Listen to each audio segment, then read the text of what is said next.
Hello, my name is Conor Kennedy. I am a licensed clinical social worker and I work at St. Luke's University Health Network doing psychotherapy for ages 5 and up.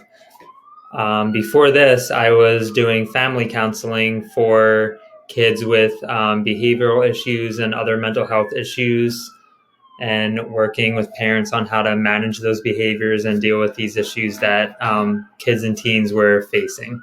So right here is just a graph of some of the mental health disorders that each age group deals with. So in this video, I just wanted to talk about what would make some of these issues that your kid is dealing with a concern and when to seek help. And then in the other videos, I'll talk about specific behaviors for each age range and some tips on how to manage that and promote mental health for your kid. So if these behaviors are seemingly out of nowhere or start to get progressively worse, they last more than 2 weeks, you see that your kid is withdrawing to the point where you're concerned, that's probably a time to seek help from a professional or talk to your pediatrician so that they can get help.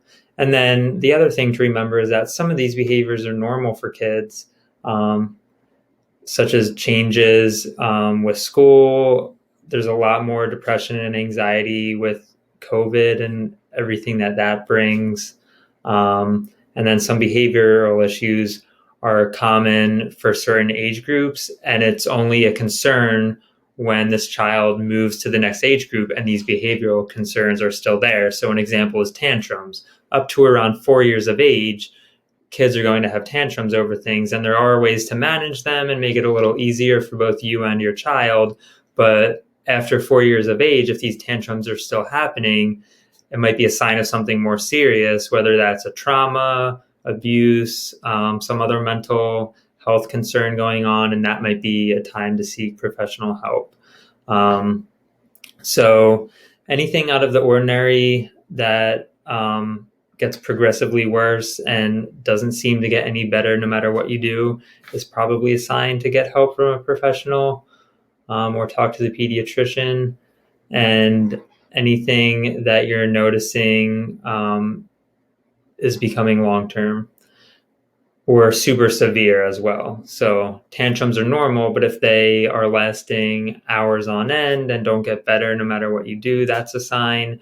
If one of your children has depression or anxiety over a specific event, so after the loss of a loved one, or getting a bad grade on a test, or studying for a test, a soccer game coming up, something like that, they are going to be depressed. There is a level of anxiety that is healthy and normal, but when it gets to the point of preventing them from doing things, hanging out with friends, meeting new people, that's when it becomes concerning.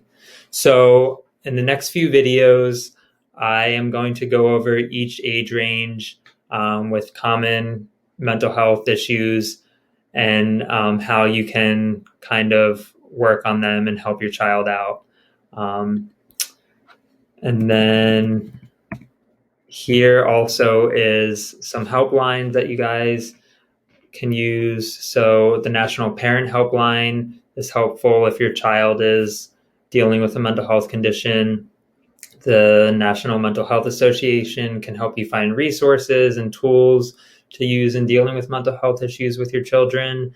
And then the Suicide Prevention Lifeline is 24/7. And if anyone, child or adult, is feeling suicidal or like they want to hurt themselves, that is a line to call. Someone will answer, like I said, 24/7. And they also have a text line above, which is also 24/7. And if you don't feel like talking on the phone or your child doesn't feel like talking on the phone, they can text the number, which is also great, in 2021. So if you, jump to the next videos, you can learn more about each age range. Thanks.